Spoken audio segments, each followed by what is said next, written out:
சோளக்கருது ஃப்ரெஷ்ஷாக இருக்குது. இந்த அம்மா கடையில் தான் எப்போவும் நான் வாங்குவேன். வேக வச்சதே வாங்குவேன். 3 கருது 20 ரூபான்னு கொடுப்பாங்க வேக வச்சது. இன்றைக்கி இப்போ தான் வேக வச்சிட்ருக்காங்க. அதனால் பச்சையாகவே வாங்கிட்டேன். ஒரு கருது 5 ரூபா. இன்றைக்கி தான் ஒடிச்சிட்டு வந்திருப்பாங்க போல். நல்லா ஃப்ரெஷ்ஷாக இருந்தது. அப்புறம் இந்த நகைப்பழம் பார்த்திங்கன்னா 1/4 கிலோ 50 ரூபா. உங்கள் ஊரில் வந்து நகைப்பழம் என்ன ரேட்டுன்னு சொல்லுங்கள். எங்கள் ஊர் ஈரோடுங்க.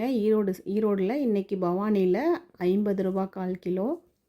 நாங்கள் நகைப்பழம் தான் சொல்லுவோம். நீங்கள் உங்கள் ஊர் சைடு நீங்கள் என்ன சொல்லுவீங்கன்னு ஒவ்வொருத்தங்க வந்து நவாப்பழம்னு சொல்கிறாங்க, நாவல் பழம் சொல்லுவாங்க. நாங்கள் நகைப்பழம் தான் சொல்லுவோம்.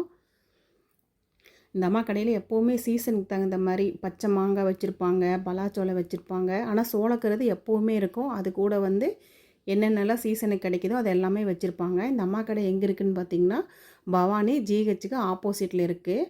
நீங்கள் இங்கே பக்கமாக இருந்தீங்கன்னா வாங்கி பாருங்கள்.